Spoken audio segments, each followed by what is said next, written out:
창세기에는 족보가 많이 있죠. 창세기뿐만 아니라 이제 성경에는 족보가 많이 있는데 오늘 10장 전체를 한번 우리가 묵상해 보려고 하는데 10장을 한번 보십시오.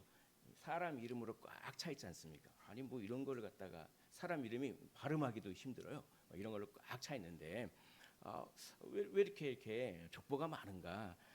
성경에서는 불필요한 것은 하나도 없어요. 성경에 있는 것은 다 필요하기 때문입니다. 오늘 우리가 족보를 보면서 우리에게 하나님께서 주신 이제 어떤 은혜를 한번 경험했으면 아멘할 준비 되셨죠? 예. 좋겠습니다. 좋습니다. 제 소원을 다 이룬 것 같아요.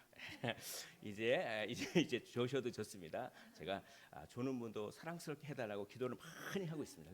그런데 그 기도 제목이 막 이루어지고 있어요. 그렇다고 잠도 안 오는데 억지로 조실 필요는 없는 것 같습니다. 자, 좋습니다. 자, 왜 이렇게 족보가 많이 나오냐면 창세기 3장 15절 때문에 그래요. 제가 한번 전반부를 읽어볼까요? 내가 너를 여자와 원수가 되게 하고 내 후손도 여자의 후손과 원수가 되게 하리니 여자의 후손은 내 머리를 상하게 할 것이요 라고 하면서 뱀에게 이렇게 얘기하시잖아요. 여자의 후손이 뱀 너의 머리를 짓밟아 버릴 것이다. 그 후손이 누굽니까? 우리는 잘 알죠. 예수 그리스도지 않습니까? 그런데 이제 이 관심이 있는 거예요. 누구를 통해서 예수 그리스도께서 오시겠는가라고 하는 관심이 있어요. 창세기 기자는. 그래서 맨 처음에 아들을 낳잖아요. 가인과 아벨을 낳잖아요. 가인을 통해서 예수님이 오실 것인가? 아벨을 통해서 예수님이 오실 것인가? 가인이 아벨을 죽여버리잖아요. 가인은 안 돼. 근데 아벨이 참 의로운 사람이었는데 아벨을 죽었잖아요. 그럼 어떻게 합니까? 근데 셋이라고 하는 또 아들을 낳았어요. 그러니까 하와가 기분이 좋아가지고 내가 하나님께서 나에게 다른 씨를 주셨다. 그러면 셋의 자손들이 많이 또 일어났잖아요. 근데 그 자손들이 그냥 죄악이 너무나 그냥 많았어요. 그래서 하나님께서 아이고 한탄하시는 거죠. 안 되겠다. 그 중에 노아라고 하는 특별한 인물을 선택하셨어요. 노아와 그 가족을 제외하고서는 홍수를 통해서 다 심판하시죠. 그럼 이제 노아를 통해서 예수님이 오시죠. 그럼 노아의 아들들이 있지 않습니까? 노아의 아들들이 누가 있습니까? 셈과 함과 또 야벳. 좋습니다. 아주 좋아요. 그 셈과 함과 야벳 중에 누구를 통하여 예수님이 오실 것인가? 함이 죄악을 범했잖아요. 그렇죠? 자기 아버지를 덮어줬어야 되는데 막 비방하고 그랬지 않습니까? 그래서 함은 나가리. 그렇죠? 또 야벳도 아니에요. 야벳도 아니고. 그럼 누구? 셈. 그럼 셈의 아들들이 많이 또 있잖아요. 그럼 셈의 아들들 중에서는 누구를 통하여 예수님이 오실 것인가? 이런 식으로 그렇죠? 이런 식으로 쭉 족보와 이야기가 쭉 전개되는 게 창세기예요. 창세기. 그래서 나중에 12지파가 나오잖아요. 그렇게 되는 겁니다. 그렇기 때문에 족보가 많아요. 자, 이런 것들을 배경으로 여러분들께서 이렇게 담아 두시고 그러면 오늘은 이 노아의 아들들의 족보가 이름들이 쫙 나오는데 그 아들들을 나오는 그 족보를 통해서 하나님께서 우리에게 주신 교훈을 한 3가지 정도로만 한번 짤막하게 한번 생각해 보기를 원합니다. 이 시간 성령께서 역사해 주셔서 이 시간 정말 하나님께서 우리를 치료하시고 하나님께서 우리를 회복시켜 주시기를 간절히 소원을 드립니다. 자, 우리 첫 번째, 하나님의 뜻은 막을 수 없습니다라고 하는 것을 이 족보를 통해서 우리 알 수 있어요. 우리 한번 따라해 볼까요? 하나님의 뜻은 막을 수 없습니다. 그렇습니다. 하나님의 뜻은 막을 수 없어요. 하나님의 뜻은 반드시 이루어지는 것입니다. 이것이 족보에 나와 있어요. 어디에 나와 있느냐? 우리 1절부터 5절을 한번 보시면은 이름이 막 나오는데 누구의 아들들의 이름이 나오죠? 야벳의 아들들의 이름이 막 나와요. 근데 여기서 이름은 단지 이름만 뜻하는 것이 아니라 종족을 뜻해요. 나라를 뜻해요. 왜냐하면 그 야벳의 아들들의 이름이 그 이름이 시초가 돼서 하나의 도시 이름이 되기도 하고 종족 이름이 되기도 하고 나라 이름이 되기도 하는 거예요. 그러니까 야벳의 아들의 이름 중에 하나가 누구다, 마곡이다, 뭐 그렇게 나면 단지 이름이 아니라 어떤 지역을 가리키거나 혹은 어떤 종족을 가리키기도 해요. 그러니까 이런 야벳의 그 아들들의 이름을 그 종족이나 지역들을 학자들이 다 찾아봤어요. 어떤 데는 고고하고 발견된 데도 있고 발견되지 않는 데도 있고 그래요. 막 찾아보니까 유럽 을 넘어서 훨씬 더 멀리 퍼진 거예요. 그러니까 뭡니까? 이 야벳의 족보는 우리에게 무엇을 알려줍니까? 와, 많이 퍼져 나갔다 이런 뜻이에요. 많이 퍼져 나갔다. 자, 많이 퍼져 나간 것은 하나님의 뜻을 이룬 겁니까? 하나님의 뜻이 이루어진 것입니까? 이루어지지 않은 것입니까? 이루어진 거잖아요. 하나님의 뜻은 땅에 충만하라 이거잖아요. 그렇죠? 자, 또 이런 말이 있어요. 5절과 20절과 31절에 일종의 후렴구가 있어요. 후렴구. 야벳의 족보를 설명한 다음에 이 후렴구가 한번 나오고 또 함의 족보를 소개한 다음에 또 동일한 후렴구가 한번 나오고 그리고 셈의 족보를 소개한 다음에 또 동일한 후렴구가 하나 나오고 그 후렴구가 공통점이 있죠. 언어와 종족과 나라대로, 족속과 언어와 나라대로, 족속과 언어와 나라대로 이렇게 뭡니까? 흩어졌다는 거예요. 할렐루야. 우리 주님께서 땅에 충만하라고 이것이 나의 뜻이라고 했는데 하나님께서 자신의 뜻을 성취하시고 이루셨다라고 하는 것이 족보를 통해서 이렇게 나오는 것입니다. 하나님이 노아와 그 아들에게 복을 주시며 그들에게 이르시되 생육하고 번성하여 그다음에 뭡니까? 땅에 충만하라라고 하는 것이죠. 그런데 이게 이렇게 잘 자연스럽게 진행됐을까요? 아니에요. 그렇지 않아요. 오늘 이 족보에는 불순종한 인간들의 행위가 여기 암시되어 있어요. 땅에 쫙 퍼지라고 했는데 땅에 안 퍼지고 우리끼리 모여서 탑을 쌓자. 이게 무슨 사건이에요? 바벨탑 사건이잖아요. 그게 요거 다음 본문에 나와 있는데 요 본문에도 이 족보에도 바벨탑 사건이 나와요. 그게 암시되어 있어요. 10절에 보니까 그의 나라는 신할 땅의 바벨과 이렇게 있죠. 그 바벨. 그렇죠? 그리고 25절에 보니까 에벨은 두 아들을 낳고 하나의 이름은 벨렉이라 하였으니 그때 세상이 나뉘었으며 이게 바벨탑 사건을 의미하는 거예요. 그러니까 인간들이 불순종했다는 것이죠. 하나님은 땅에 충만하라 퍼져나가라고 했는데 인간들은 그걸 불순종했어요. 그런데 인간들이 불순종한다고 해서 하나님의 뜻이 안 이루어집니까? 아닌 거예요. 하나님의 뜻은 이루어지는 것입니다. 그러니까 우리는 참 두 종류의 인생이 있는 것입니다.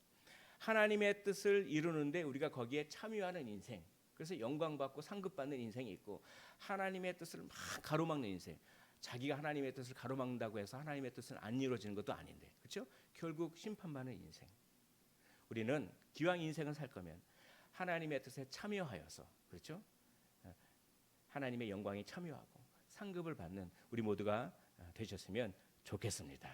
자, 하나님의 뜻이 끊어질 수 없다라고 하는 것이 로마서 8장 38절부터 39절에 있습니다. 우리 화면을 보면서 한 목소리로 읽어보도록 하겠습니다. 시작. 내가 확신하노니 사망이나 생명이나 천세자들이나 권세자들이나 현재일이나 장래일이나 능력이나 높음이나 기품이나 다른 어떤 피조물이라도 우리를 우리 주 그리스도 예수 안에 있는 하나님의 사랑에서 끊을 수 없으리라. 우리 주 예수 그리스도 안에 있는 하나님의 사랑에서 끊을 수 없습니다. 이게 하나님의 뜻이에요.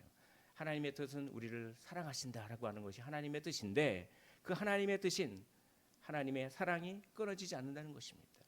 하나님을 가로막는 어떠한 세력이 또 없어요. 사망이나 생명도 천사들이나 여기서 천사들은 어떤 악한 천사들을 말해요. 천사들이나 권세자들 그런 악한 영들도 하나님의 뜻을 꺾을 수가 없어요. 현재일이나 장래일이나 현재, 과거, 장래, 또 과거의 상처, 현재의 고난, 미래의 불안함 이런 것들도 우리를 하나님의 사랑에서 끊을 수 없어요. 끊을 수 없습니다. 이것이 우리에게 큰 위로가 되는 것입니다. 왜입니까? 하나님의 뜻은 누구도 끊을 수 없는데 그 하나님이 누구 편이라고요? 우리 편이기 때문에 그렇습니다. 여러분 이것을 마음속에 깊이 새기시기를 원합니다. 그래서 정말 힘을 내시고 용기를 내시고 정말 힘차게 삶을 사셨으면 좋겠습니다. 자, 족보가 우리에게 가르쳐주는 두 번째 교훈과 은혜. 그러므로 하나님의 뜻을 막는 행위는 어리석고 무모한 것이죠. 하나님의 뜻은 결코 막을 수 없는데 하나님의 뜻을 막 거역하고 막고 그것은 무모한 것이라는 것입니다. 오늘 이런 무모한 짓을 하는 그런 사람들이 있었어요. 그게 함의 족보에 나와 있어요. 오늘 함의 족보는 아주 오늘 족보 중에서 함의 족보가 가장 길어요. 6절부터 20절까지. 그리고 내용이 제일 많아요. 뭔가 강조하고 있습니다. 왜 강조할까요? 이 함의 조건은 전부 하나님의 뜻을 가로막는 사람들이 여기 그렇게 많이 나와요. 특별히 세 종류의 세력, 그렇죠? 세 종류의 세력. 이스라엘을 괴롭혔던 나라들이 누가 있을까요? 대표적인 나라가 누굴까요? 아수르, 바벨론이잖아요. 아수르에 의해서 북이스라엘이 멸망하고 바벨론 포로로 끌려가고. 그러니까 아수르, 바벨론. 그럼 메소포타미아 세력이잖아요. 그렇죠? 또 이집트가 그렇게 괴롭혔어요. 그리고 가나안 족속들이 그렇게 괴롭혔어요. 이게 다 함의 족보에 나오고 있어요. 오늘 여기 보면은 8절에 보니까 구스가 또 니무롯을 낳았으니라고 하면서 니무롯이 용사다, 힘을 추구하는 사람이에요. 9절에 보니까 그가 니무롯이 여호와 앞에서, 여호와 앞이라고 하는 말은 하나님께서 니무롯이 그렇게 뭐 사냥하고 이런 걸 그렇게 허용하셨다 그런 뜻이 아니에요. 여호와 앞에서는 이게 최상급을 이렇게 표현해요. 구약 성경에서. 그러니까 그가 아주 최고로 힘을 추구했던 사람이다. 폭력적인 사람이다. 이런 뜻이에요. 이게. 그런 뜻입니다. 그런 이 니므롯이 어느 나라를 세울까요? 어느 도시를 세울까요? 여기 10절부터 12절에 그의 나라는 신할 땅의 바벨론과 관련이 있죠. 이런 나라를 세운단 말이죠. 11절에 그가 그 땅에서 아수르란 말이 나와요. 또 아수르의 수도가 어디죠? 니느웨잖아요. 니느웨로 가라. 요나한테 그랬는데 어떻게 아수르의 수도에 내가 가서 복음을 전합니까? 그래가지고 그렇죠. 그 니느웨 이걸 다 누가 세웁니까? 이 구스의 아들은 니므롯이 세워요. 이거는 그런 이스라엘을 괴롭혔던 하나님의 뜻을 가로막는 그런 메소포타미아 세력 뜻하는 거죠. 또 이집트가 있어요. 이집트가 어디 나옵니까? 13절에 보니까 미스라임이 이집트예요. 미스라임이 이집트입니다. 이집트 세력도 여기 나왔어요. 함의 족보에 나오죠. 또 가나안 세력 15절에 보니까 가나안은 하면서 가나안은 장차 시돈과 헷을 낳고 그렇죠. 시돈은 또 아합 왕과 관계가 있잖아요. 그리고 뭐 가나안 여부스 족속 무슨 족속 막 나오잖아요. 그 가나안 사람들이 어떻게 됐습니까? 괴롭혔잖아요. 자, 여기서 아수르와 그 바벨론 또 이집트 이런 거는 우리로 적용하면 외부적인 박해, 외부적인 고난을 의미해요. 하나님의 뜻을 가로막는. 또 가나안은 뭡니까? 가나안 땅에 같이 살았잖아요. 이스라엘이. 가나안은 무엇을 상징합니까? 우리 내부의 염려, 걱정, 근심 뭐 이런 거예요. 이런 것들이 외부의 대적, 내부의 대적 이런 것들이 하나님의 뜻을 순종하게 가로막는 그런 세력이잖아요. 그래서 우리 주님도 씨 뿌리는 비유를 하셨어요. 씨 뿌리는 비유 중에서 돌짝밭에 떨어진 그 씨, 이 비유 아시죠? 맨 처음에는 뭐 이렇게 싹이 나고 뭐 이렇게 성장하는 것 같아요. 근데 돌짝밭이니까 습기가 별로 없어요. 습기가. 그러니까 뭔가 뿌리가 약해져요. 그러니까 그냥 시들어 버리잖아요. 이게 뭡니까? 박해를 받으면 은혜를 받고 예수 믿고 막 그런 것 같은데 그냥 박해가 오니까 뿌리가 약하니까 은혜를 공급을 충만히 못 받으니까 그냥 이렇게 시들어 버리는. 또 뭡니까? 가시덤불에 떨어진 씨앗 기억하시나요? 가시덤불도 그냥 싹이 나고 막 그런 것 같아요. 근데 가시의 기운 때문에 그냥 또 떨어지잖아요. 가시의 기운이 뭡니까? 염려, 걱정이잖아요. 그러니까 내부적인 거죠. 염려, 걱정, 불안 이런 거죠. 이런 것들 바로 그런 것들이 이 족보에 암시가 되어 있습니다. 하나님은 이러한 방해 세력에도 불구하고 하나님의 뜻을 이루십니까? 안 이루십니까? 이루신다는 거죠. 할렐루야, 우리 하나님을 찬양합니다. 그런데 여기 중요한 게 하나 있어요. 하나님이 이런 모든 세력을 꺾고 승리하셨다면 하나님을 믿는 우리는 어떻게 합니까? 우리도 승리할 수 있습니다. 진짜 이 아멘 너무 좋습니다. 너무 좋아요. 제가 기를 받는 것 같네요. 우리가 승리하는 거예요. 근데 목사님, 저는 제 삶을 보니까 막 실수하고 넘어지고 막 그런데 어떻게 이깁니까? 물론 우리 안에 죄성이 남아 있어서 어떻게 됩니까? 죄성이 남아 있어서 실수할 때가 많이 있죠. 그러나 우리는 실수는 하지만 실패는 하지 않는 인생이에요. 우리는 이미 구원받았기 때문에. 그러니까 이게 충만함의 차이예요. 우리가 충만하면 승리하는 횟수가 늘어나는 거예요. 그렇죠? 충만하지 아니하면 좀 실수하는 횟수가 늘어나고. 그러나 우리가 하나님의 사랑 안에 거하고 충만하다면 우리가 승리할 수 있는 능력이 우리 안에 있는 줄 믿으시기를 원합니다. 그렇죠? 이겨내십시오. 정말 이겨내십시오.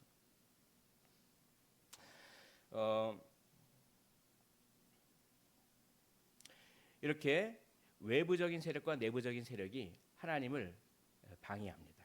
하나님의 뜻을. 또 무엇이 하나님의 뜻을 방해하는가? 여기 중요한 게 있어요. 어떻게 보면 오늘 설교의 키포인트가 여기 있습니다.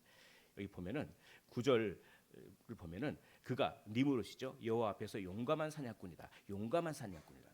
그러니까 폭력을 추구하는 사람이었어요. 근데 이게 노아 시대에도, 그러니까 홍수 시대, 홍수가 있기 전에도 똑같았어요. 창세기 6장 4절에 보니까 당시에는 땅에 네피림이 있었고, 네피림은 용사죠. 그들은 용사라 고대의 명성 있는 사람들이었다.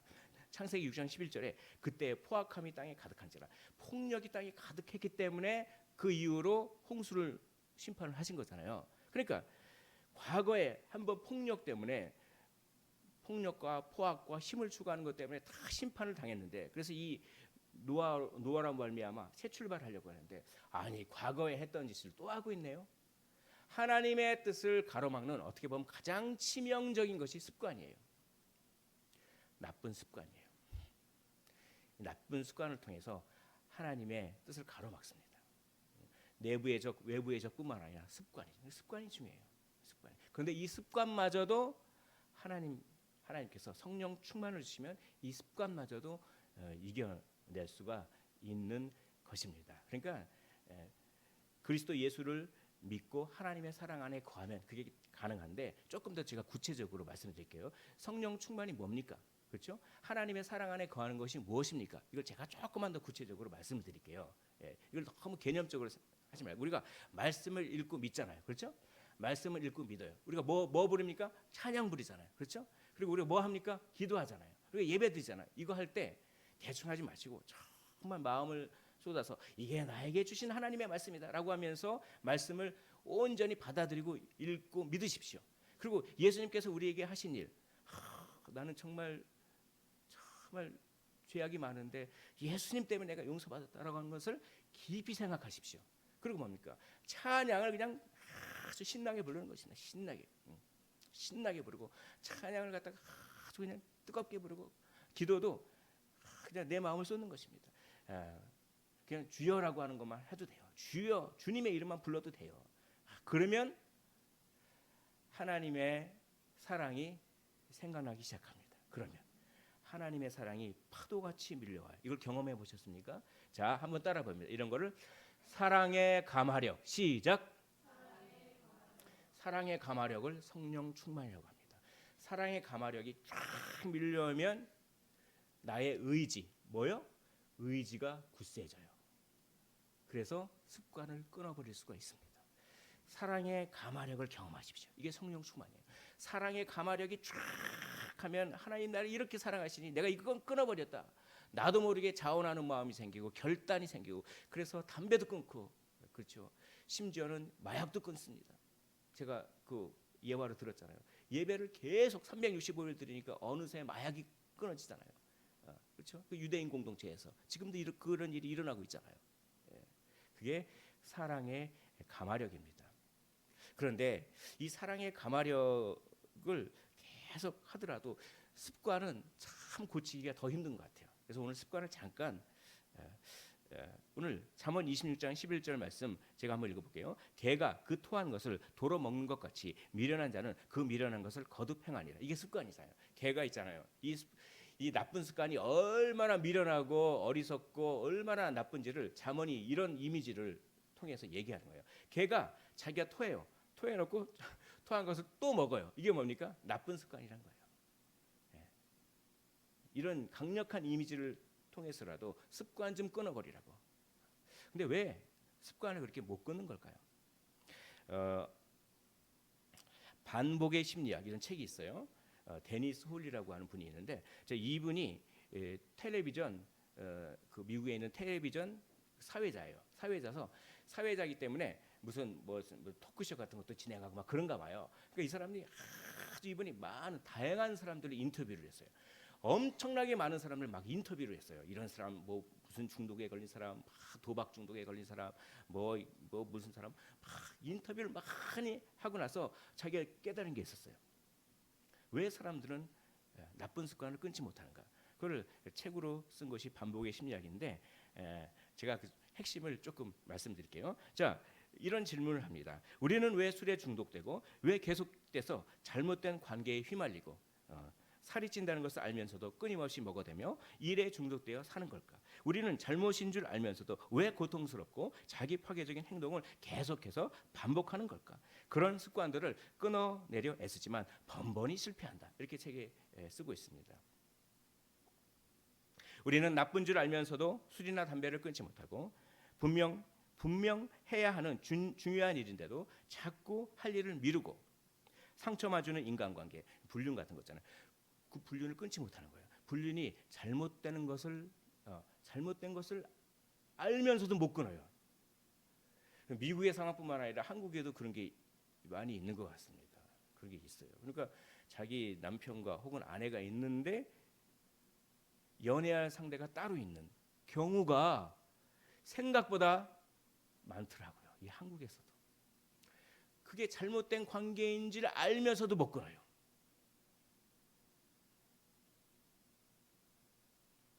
일상의 사소한 습관 중 하나라고 여길 수도 있다. 하지만 부정적인 습관 하나가 삶의 전반으로 확장되어 인생을 송두째 무너뜨릴 수 있다. 이런 식으로 서문을 쓰면서 사람들이 인터뷰한 걸 자꾸 묵상하면서 또 여러 가지 책도 읽고 뭐 그러면서 쓴 결론이 이겁니다. 왜 나쁜 습관을 반복하는가? 이거는 안전지대. 오늘 설교 제목이 안전지대죠. 반복 그 자체를 나의 안전지대로 삼기 때문에 그렇다고 하는 것입니다. 반복은 친숙함입니다. 친숙함 그 자체를 나의 안전지대로 삼는 거예요. 그것이 나쁜 반복임에도 불구하고 그 반복 자체가 주는 안정감이 있어요. 그래서 어떡합니까? 그것을 나의 안전지대로 삼기 때문에 그렇습니다. 근데 왜 반복을 그 친숙함을 안전지대로 삼을까요? 또 그 이유를 두 가지로 얘기합니다. 그것은 두려워서 그렇답니다. 변화에 대한 두려움, 그렇죠?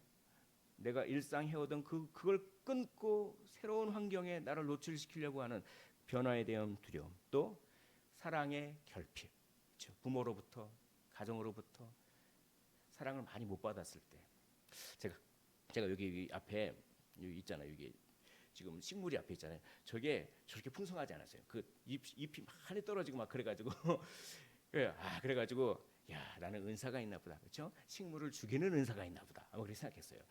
그래가지고 막 고민했는데 사실 제가 고민한다기보다도 우리 사모님이 고민하셨죠. 저는 후원합니다, 사모님을. 그런데 어느 순간 빛이 없구나. 여기 깜깜하잖아요. 빛이 없어요. 그러니까 여기 저 유도등을 달았어요. 유도등을 하고 빛을 계속 비춰주는 거예요. 그리고 여기가 공기가 안 통해요. 여기가 창문이 있죠, 저쪽이. 근데 저기 인테리어 하는 벽이에요. 창문이 없는 거예요. 여기만 창문이 있으니까 공기가 안 통해. 그러니까 선풍기 같은 걸로도 이렇게 몇 번씩 바람을. 그랬더니 저렇게 막 입이 생기고 막 와. 이제 설교를 준비하면서 이 생각이 그렇죠. 사랑을 그냥 막 햇빛 비치게 사랑을 막 주면 생명이 살아나는구나. 생명이 살아나는구나. 자, 아까 사랑의 감화력을 말씀드렸죠. 습관을 끊는 것. 하나님의 사랑을 많이 받으십시오. 성령의 감화를 많이 받으십시오. 정말 이 예배에 적극적으로 참여하시고 적극적으로 아멘하시고 여기 시간을 투자해서 왔잖아요. 그렇죠? 이왕 투자해서 왔으니까 적극적으로 아멘하시고 적극적으로 그냥 기도할 때 간절하게 기도하시고 이 시간이라도 찬양할 때 간절하게 찬양하시고 말씀을 들을 때 청종하시고 그러면 뭡니까? 하나님의 사랑이 부어져요. 부어집니다. 아멘? 자, 그러면 어떻게 됩니까? 여기서부터 중요합니다. 나의 안전지대가 바뀝니다. 나의 무엇이 바뀐다고요? 안전지대요. 이전에는 내가 반복하는 습관, 내가 틱장애라고 하는 것도 장애가 있고 어떤 사람은 막 정리하는 정리장애, 막 정리를 해야 되고 뭔가 그렇죠. 나의 반복이 나의 안전지대였다면 이전에는 나의 돈이 나의 안전지대였다면 이전에는 나의 명예가 이전에는 나의 자녀가 이전에는 나의 건강이 그렇죠. 이전에는 어떤 상황이 나의 안전지대였다면 사랑의 감화력 말씀과 예배를 통한 사랑의 감화력을 받으면 그 안전지대가 이제 그런 것이 아니라 누구로요? 하나님으로 바뀌게 되는 것입니다. 차이가 있어요. 반복이 나의 안전지대요, 돈이 나의 안전지대요. 그럴 때는 반복이나 돈 한계가 있어요. 그렇죠? 한계가 있습니다. 그러나 하나님이 나의 안전지대일 때 하나님은 한계가 없으신 분이신 줄 믿으시기를 원합니다. 하나님은 사랑에 한계가 없으세요. 그래서 계속 사랑을 주시는 거예요. 단지 우리가 사랑을 받을 준비를 안 한 거예요. 말씀을 하나도 안 읽고 예배를 하나도 참여하지 않으면 우리가 하나님의 사랑을 경험하지 못해요. 우리가 할 것은 말씀과 예배와 기도와 찬양과 이런 거를 진실하게 하기만 하면 돼요. 그럼 성령께서 우리를 이끌어 주셔서 우리의 안전지대가 바뀌고 그래서 다윗이 고백하잖아요. 나의 힘이 되신 여호와여, 내가 주님을 사랑합니다. 그 다음에 뭡니까? 주님은 나의 반석이시오, 나의 요새시오. 요새는 안전지대를 말해요. 주님이 나의 피난처시오, 주님이 나의 피할 바위시오, 주님이 나의 피할 방패시오. 뭡니까? 주님만이 나의 안전지대라는 것입니다. 주님만이 나의 안전지대예요. 그럴 때 우리는 습관을 끊어버릴 수 있는 힘이 여기서 나오는 것입니다. 사랑의 감화력, 그것을 통한 안전지대가 하나님으로 바뀌는 그런 인생, 그런 인생이야말로 바로 정말 하나님의 놀라운 능력을 경험하는 그런 인생인 것이죠.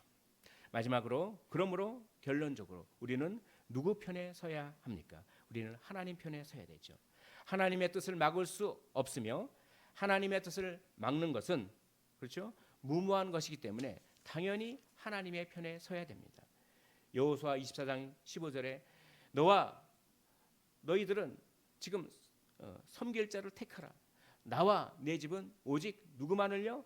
여호와만을 섬기기로 작정한다. 나는 하나님 편에 선다라고 얘기하고 있는 것입니다. 하나님 편에 선다고 하는 것은 거룩한 소수가 되는 거예요. 하나님은 하나님의 편에 서는 거룩한 소수를 통해서 일하시는 분입니다. 오늘 셈의 족보를 보십시오. 자, 아까 말씀드렸죠. 야베서 족보는 뭡니까? 그렇게 예수님의 계보에서 벗어났고, 또 함의 족보도 또 벗어났고, 이제 셈의 족보인데 셈의 족보 중에서도 일부만 약속의 계보에 속합니다. 그게 22절부터 30절에 이름을 보십시오. 26명이라는 이름이 쫙 나와요. 그 중에 4명만이 예수님의 계보에 들어가는 거예요. 그러니까 뭡니까? 하나님 편에 서는 사람들은 그만큼 소수라고 하는 거예요. 소수. 그러나 하나님은 수의 많음으로 일하시는 분이 아닙니다. 우리는 숫자 보면 얼마나 민감합니까? 지금 그 기준금리가 올라가잖아요. 그러니까 영끌족 집을 그냥 다 빚을 내 가지고 집을 샀는데 금리가 올라가니까 그 이자가 엄청 눈덩이처럼 지금 불어오르게 돼요. 그런 숫자를 보면 얼마나 그냥 세상 염려 걱정이 있습니까? 그러나 세상 사람들은 그런 숫자에 막 좌우돼도 우리는 숫자에 좌우되면 안 돼요. 우리는 하나님이 지켜주시는 줄 믿으시기를 원합니다. 하나님은 수의 많음으로 일하시는 분이 아닙니다. 하나님은 소수지만 거룩한 사람을 사용하세요. 그게 좁은 길을 가는 사람이죠. 마태복음 7장 13절부터 14절 우리 화면을 보면서 한 목소리로 읽어보도록 하겠습니다. 시작. 좁은 문으로 들어가라. 멸망으로 인도하는 문은 크고 그 길이 넓어 그리로 들어가는 자가 많고 생명으로 인도하는 문은 좁고 길이 협착하여 찾는 자가 적음이라.